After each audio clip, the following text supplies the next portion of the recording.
Welcome to the Brothers and Sisters podcast. This is what's coming up next, so stay tuned. So when you see Juve and you see the whining and the, being in the mud, there is also the spirituality of we're going back to our earth. We're going back to our roots. We are celebrating our ancestors whose blood, like our Trinidadian flag is red, white, and black. The red represents the blood spilled for the people in the sugarcane fields for our country. We had emancipation in 1962. This is not something that is, we have a history like America has. 1962, if you talk to my parents and their friends, they still remember the Queen's picture being in their classrooms. So Michael B. Jordan was the topic. I butchered the name in the opening segment to where Nicole was, I can't even see Nicole on my screen. I know she would be it. So Nicole, do you want to take you want to lead in the Michael B. Jordan Juve? Is that what it is? Yes, Juve morning. Juve morning. We are all big fans of Michael B. Jordan and his body of work. He has proven himself to be a very dedicated and committed man. And so this is not a judgment of the mistake that he made, but it is a reflection of the fact that, West Indies are not really understood by sort of the greater American culture. So as a Trinidadian American from Trinidad and Tobago, two of the most beautiful islands in the world with some of the most beautiful people, he just had his new liquor brand called Juve. And he was accused of appropriation. And just for historical background, Juve morning is the beginning of Carnival in Trinidad and Tobago. Regardless of what Grenada says, it started in our country. It was based on the fact that masters used to make fun of slaves. And so then slaves mimic their masters in masquerade balls. Juve means the dawn of the morning. So when you're in Trinidad and Tobago, people will smear themselves with mud and dirt because they're coming from the earth, and it is the beginning of Carnival. It's how we begin the season. So it is very sacred. You really can't begin Carnival until you celebrate Juve morning. We've shared videos, so you can put that in there. And so there's been a lot of controversy because Michael B. Jordan named it, but I would say before we even begin, I think at least he owned it. I don't think it came from a negative place, and that's not just because I like him, but it's a true story. So that is the history. They did try. There are a couple of things though, right? Like we have no Trinity ancestry. Yeah, there was that. He had a partner that I think was Cheney, but like wasn't really about like the actual culture, right? Like they trademarked the Juve name. Yeah, right? You can't trademark. Yeah. Yeah, and so you can't. The idea being that you're trying to trademark. You can do it like as Nicole said, and U.S. patent law, U.S. trademark law, you can, but it obviously is outside the spirit of what it means. And then really, I guess the big part of it is what the idea of exporting Caribbean, West Indian Trini culture without knowing anything about it, right? And to be fair, I get it. It is, again, two beautiful islands that form one nation. And I understand, but you can't do that. I don't know how much money at all.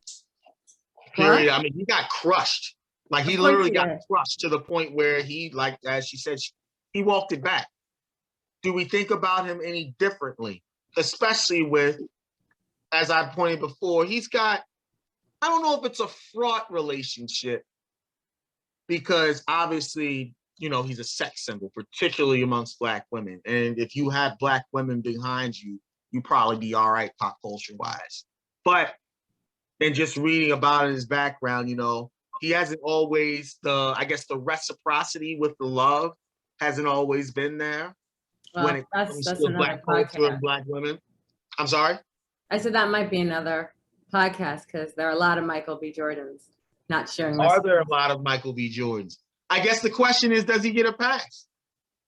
I mean, I think we first wait. I think we first have to decide what does appropriation mean? What are the rules to Appropriation cultural appropriation? Because me being African American from Baltimore, there's only but so much culture I have, right? So what can I like claim as part of my African American culture, and where do we draw the lines? Like, because then if that's the case, then we can't rep anything except for what we experience and go through. That means like, can I rep Baltimore if I'm living in LA? Can I rep LA or be influenced by Los Angeles if I'm from Baltimore? So like, when is appropriation supposed to get people upset? And when is appropriation just like people nitpicking and being mad that somebody did something? Like, I can't really answer that question, but since you brought it up as an artist, I would like to ask you, sir, like as an artist that you crossed over. So like, did you find yourself, I don't know if appropriating is the word, did you find yourself representing different things that you didn't know much about, or that, you were introduced to and maybe added your own, flavor to? Because it seems like it could be something that artists could get in trouble for nowadays. Right. So I'm gonna put it like this: as something that I can like understand a little bit. So Baltimore club music comes from Baltimore, right? It has a very specific sound, but then it's passed up the coast. So then you have Philadelphia club, then you have Jersey club. Jersey club became way more popular because of how close it was to New York. And so now all around the world, people will say Jersey club more than they'll say Baltimore club, even though I believe it's our music. So should I be upset at all the kids in Jersey that are making club music and saying that they appropriated Baltimore and they're not allowed to make music?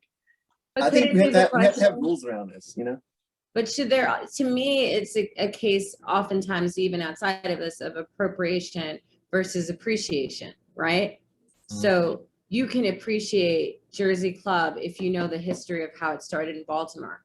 I don't have a problem with someone making a mistake, but I also think there's an obligation, particularly for his partner, who's Trini, to talk about what that history means.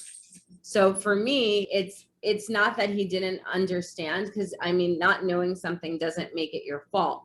But if you're surrounded by someone who knows the history, who knows the culture, there is not anyone who is Trini, who is a descendant of Trinidadians, who doesn't know what Juve Morning is, right? And so I think in that case, my issue with this was the trademarking.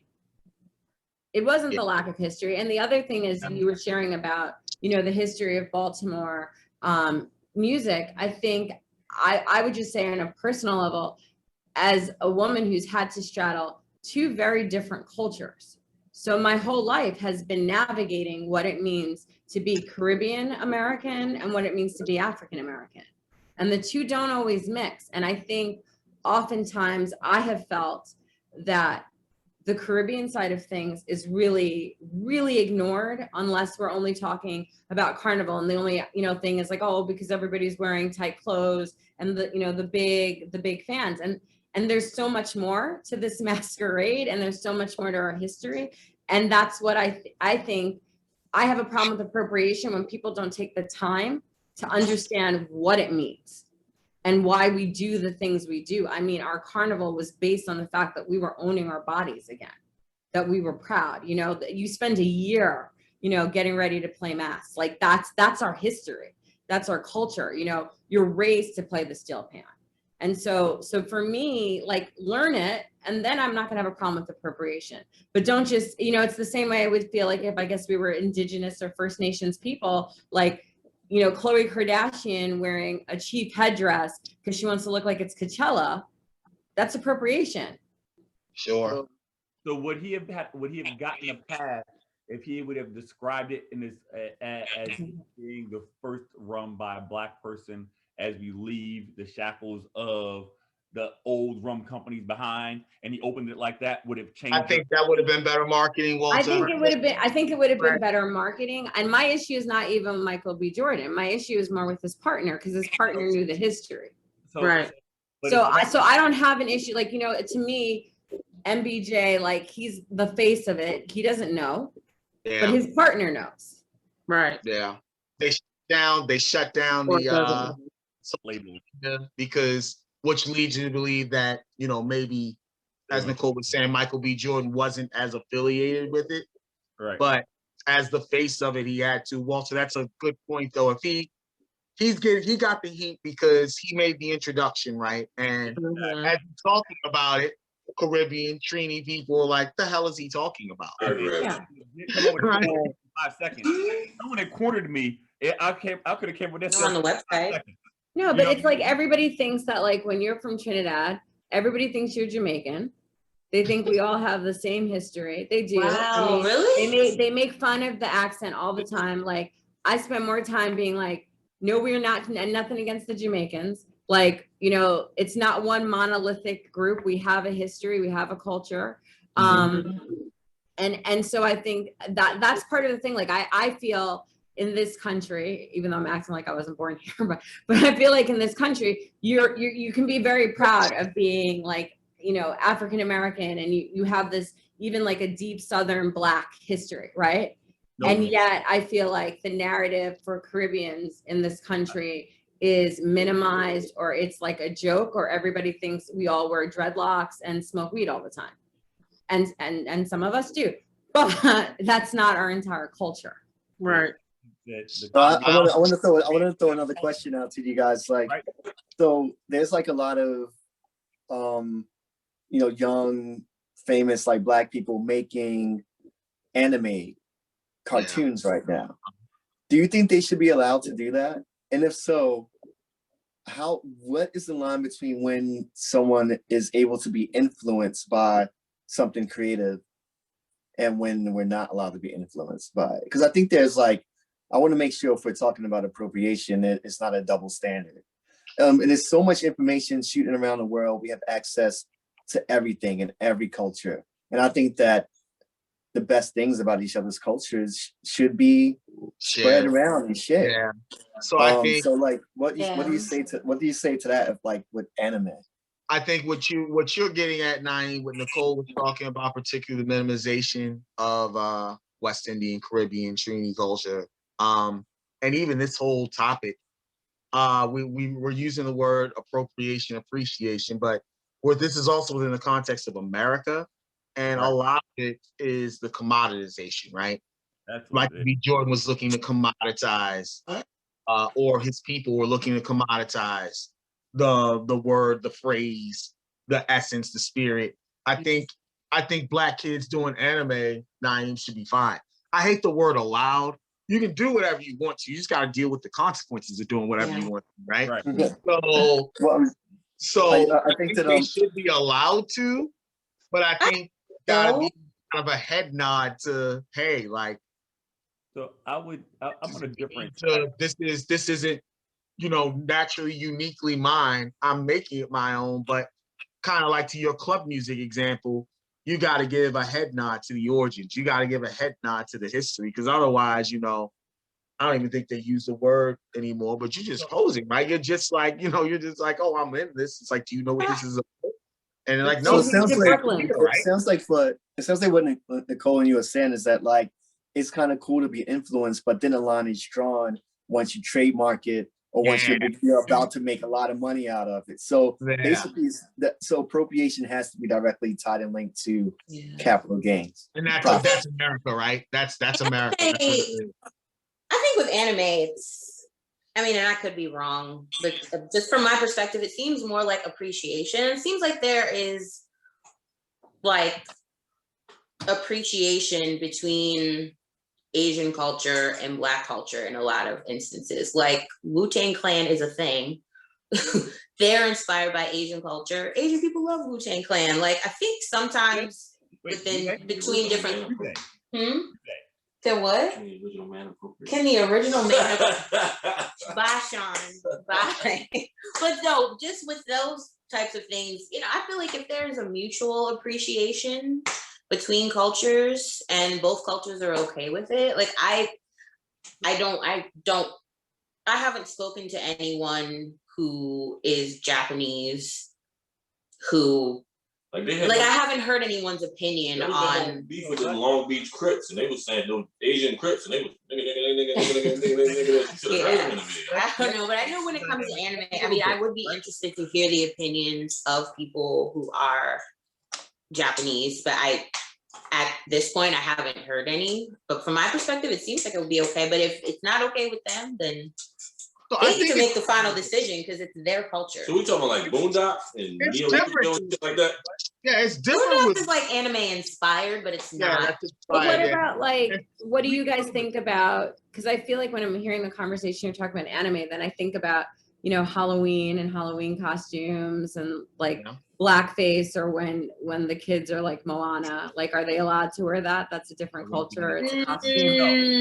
No, because when they're doing blackface, they're doing it. No, I know. I'm not saying I agree. I'm just throwing it out there. I'm throwing it out there. Blackface. And I don't think the Wu-Tang example works either, because they aren't necessarily appropriating Asianness other than like by the names and like the samples in the album. No, I don't think they're appropriating. I think they're more appreciative of the culture. They grew up watching movies and that sort of thing. Like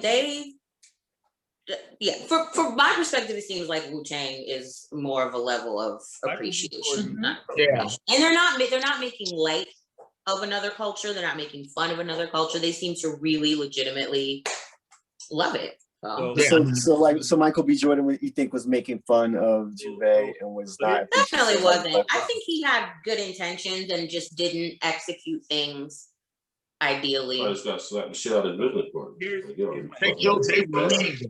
We're talking. They destroyed it. Was culturally appropriating something from the islands, right? Right. Yeah. So tell me specifically where Michael B. Jordan is from. From New Jersey. Where are you from? He's from Newark. Okay. He's from Newark. Yeah. So he's from New Jersey. Is he black? Yeah. How far back generationally can you track his history? You can't, but this is going to a diaspora question. Yeah, you can't go to the diaspora. Let me finish my thought. Golly. We know where you're headed, though. So the people in the islands have a culture, right? It's defined. This is who we are. This is what we did. This is what we do, right? Michael doesn't have that. I don't have that. Quasi ain't got it. Dawn, Autumn probably don't have it. Naeem probably don't got it, right? So how can he know if he doesn't know? Because his partner is Trinidadian. What does his partner got to do with him?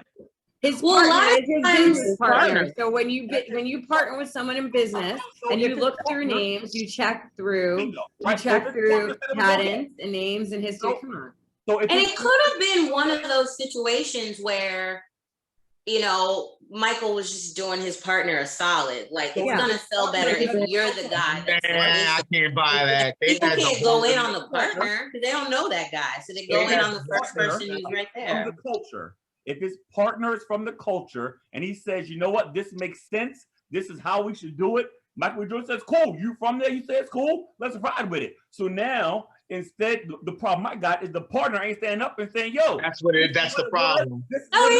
Yeah, we're all agreed on that. I don't think anybody disagrees. The partner nobody disagrees with that. It's a money thing. Yeah, that's what the issue is. Like taking.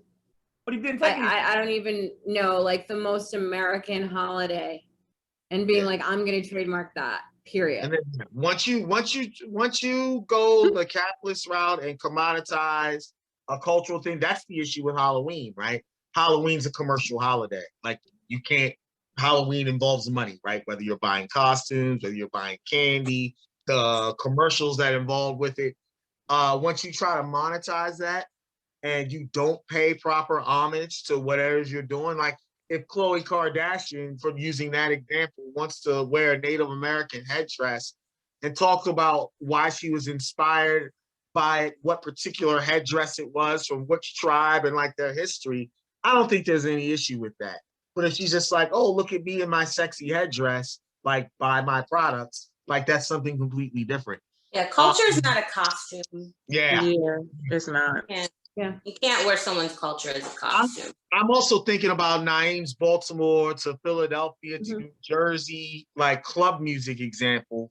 And I'm wondering if there is a way where music is tougher. Like art, I feel like in general is way tougher because it's like so amorphous. You can't really touch like what's the difference between like Baltimore club and like Chicago drill or like, St. Louis house or something like that. Because I feel like they're all inspired by some of the same elements at some point. But again, we're older. Like, I think we're probably cool with a lot of this stuff, just pay homage to it and be straight. The youngins, as you can see, they put up with no shit.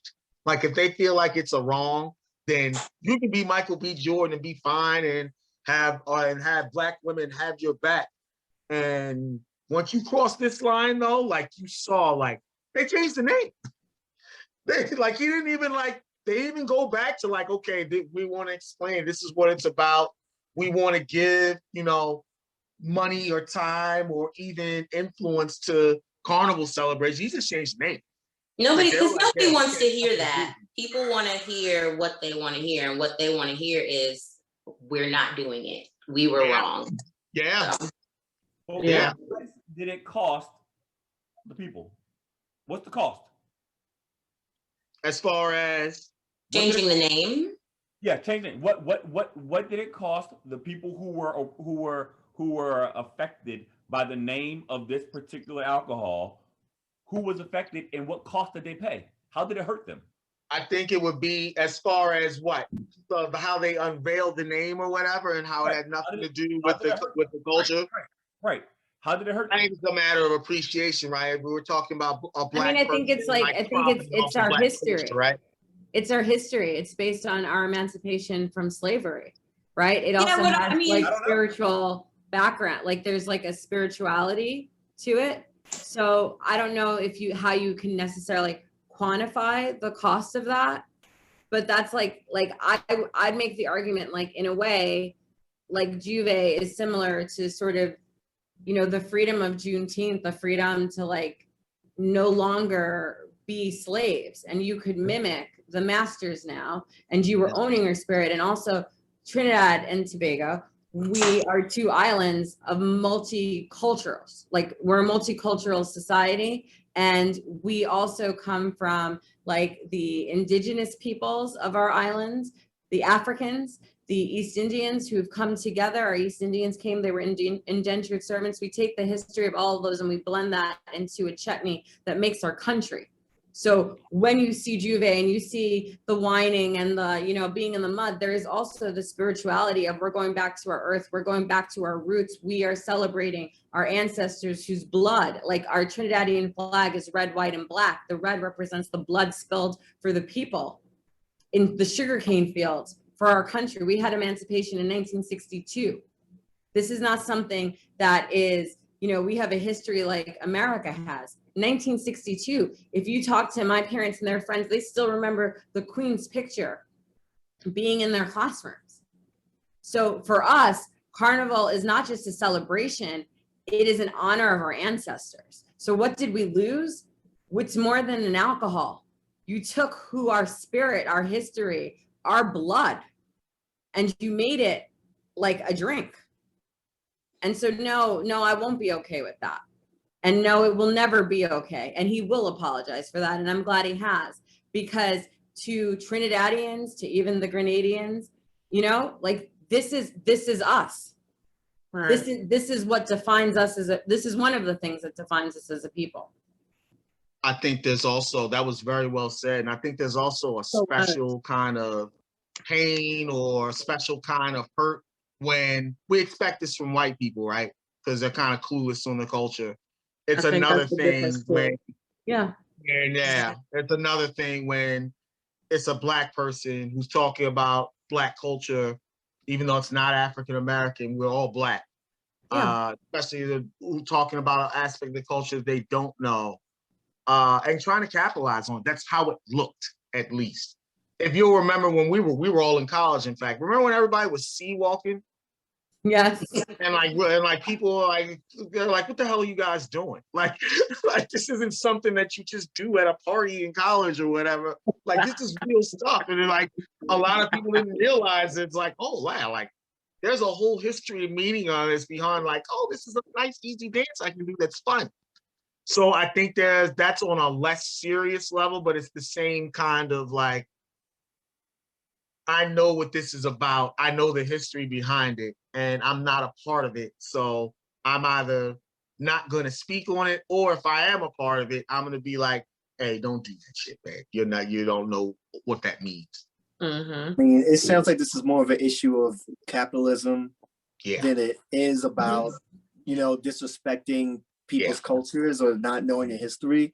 I think that like if Black capitalism is modeled after white capitalism, we have to realize that all of us either need to change the rules of how we decide to be capitalist. Because if we don't do that now, then we are going to do all the same things to every single culture that is below us, every single person that we can exploit, enslave, get cheap labor from. We will do that because we're following a capitalist system that we were trying to free ourselves from. So it's really important as Black entrepreneurs to understand that, like, we need to change the rules of capitalism if we want to engage in it, right? And not just copy. It's like Bingo. Right? It's like using the word nigga. It's why white people can't use the word nigga, right? It's essentially the argument's the same. Which is that you can't use it because you don't have the history, right? Is that not the same argument? Sure, but I think in this case, it would be even a step further than that, right? It would be like a white person not only not saying the word nigga, but like printing it on apparel and like maybe trying to sell it with, an image that has nothing to do with it, right? Or create a brand of wine called Juneteenth. We would be infuriated. That's a wrap. Like, that's gonna happen. You can't. What's happening next year? We can't do anything about that now. We'll be seeing Rent-A-Center commercials. A Freedom Day sale. Every single absolutely. We're gonna be seeing Rent-A-Center commercials about emancipating yourself from higher prices. It's what's gonna happen. It's coming. Like, it's not funny. You gotta take the good with the bad with that. We're in America. But naive way to spot on. It's one of the lasting impressions of colonialism, right? Even groups that are affected wholly by it, they mimic it, which is why you had Native Americans owning slaves, right? Because that's what they saw, even though they were enslaved themselves. It was, the way to go. It's why you had free indentured servants, right? Indentured servants who would serve their time would own slaves as well. That's where the 1% to 2% of Black slave owners come from, right? So I think his point is extremely important. How we don't emulate white capitalism in this majority white state run by the majority of white people for ever since its founding is another question, probably for another segment.